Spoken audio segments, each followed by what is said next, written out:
नमस्ते बच्चों, आज हम UP board solutions for class 8 history chapter number 10 अंग्रेज भारत छोड़ने को विवश पढ़ने जा रहे हैं। आओ मिलकर अभ्यास करें। अंग्रेज भारत छोड़ने को विवश। अभ्यास प्रश्न पहला, बहुविकल्पीय प्रश्न पहला। भारतीय स्वाधीनता अधिनियम पारित हुआ 1947 ईस्वी में। दूसरा, फॉरवर्ड ब्लॉक का संबंध है। उत्तर, सुभाष चंद्र बोस।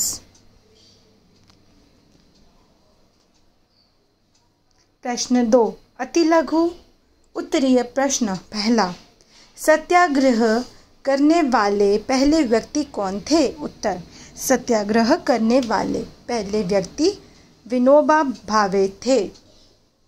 दूसरा, तुम मुझे खून दो, मैं तुम्हें आज़ादी दूंगा। यह कथन किसका है? उत्तर, यह कथन सुभाष चंद्र बोस का है। प्रश्न तीसरा, लघु उत्तरीय प्रश्न पहला। अंग्रेज भारत छोड़ने के लिए क्यों विवश हुए? किन्हीं 3 कारणों को लिखिए। उत्तर, अंग्रेजों के भारत छोड़ने के 3 मुख्य कारण निम्न हैं। पहला, अमेरिका और रूस यह दोहराते रहे कि द्वितीय विश्व युद्ध स्वतंत्रता और लोकतंत्र की रक्षा के लिए लड़ा जा रहा था। वे नैतिक रूप से भारत की स्वतंत्रता का समर्थन करने को बाध्य थे। दूसरा, इंग्लैंड में लेबर पार्टी सत्ता में आई। उसने भारत और विश्व की परिस्थितियों को ध्यान में रखकर भारत को स्वतंत्र करने की घोषणा की। तीसरा, द्वितीय विश्व युद्ध के बाद अंग्रेजों की सैन्य शक्ति घट गई थी। उनके उपनिवेशों में स्वतंत्रता की निरंतर मांग बढ़ रही थी। आज़ाद हिंद फौज ने सैनिक विद्रोह को प्रेरणा दी। मुंबई में नौसैनिक विद्रोह हुआ। विश्व जनमत भारत के साथ था। संयुक्त राष्ट्र संघ, जिसके संस्थापकों में भारत भी था, भारतीय स्वतंत्रता की उपेक्षा नहीं कर सकता था। दूसरा, कैबिनेट मिशन से आप क्या समझते हैं? उत्तर, जुलाई 1945 में ब्रिटेन में संसद के चुनाव में सरकार बदल गई।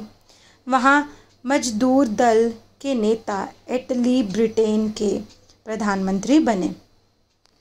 मजदूर दल के नेता भारत की स्वतंत्रता के पक्षधर थे। इन परिस्थितियों में इंग्लैंड के प्रधानमंत्री क्लीमेंट एटली ने भारतीय नेताओं से विचार विमर्श करने के लिए अपने मंत्रिमंडल की ओर से कुछ सदस्यों की एक समिति 1946 ईस्वी में भारत भेजी। इस समिति को कैबिनेट मिशन कहते हैं। प्रश्न 4, दीर्घ उत्तरीय प्रश्न पहला। 1935 ईस्वी के अधिनियम के अंतर्गत प्रांतों की सरकार क्यों गठित की गई? उत्तर, सन 1935 ईस्वी में अंग्रेजों ने भारतीयों को प्रसन्न करने के लिए सन 1935 ईस्वी का अधिनियम पारित किया। इसके अंतर्गत प्रांतों को कुछ सीमा तक स्वायत्तता प्रदान की गई थी।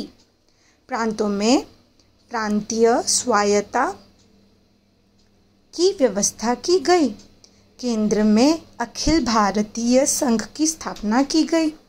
इस संघ में भारत के प्रांतों तथा देश, रियासतों, रजवाड़ों को शामिल किया गया। यह भी व्यवस्था की गई कि केंद्र की विधायिका में देशी राजाओं द्वारा मनोनीत प्रतिनिधि भी रहेंगे। अतः इस अधिनियम के अंतर्गत प्रांतों की सरकार गठित की गई। धन्यवाद बच्चों, आशा करती हूँ कि आपको ये वीडियो अच्छी लगी। हमारे चैनल स्मार्ट किड्स वंडर को सब्सक्राइब करें और वीडियो को लाइक और शेयर ज़रूर करें।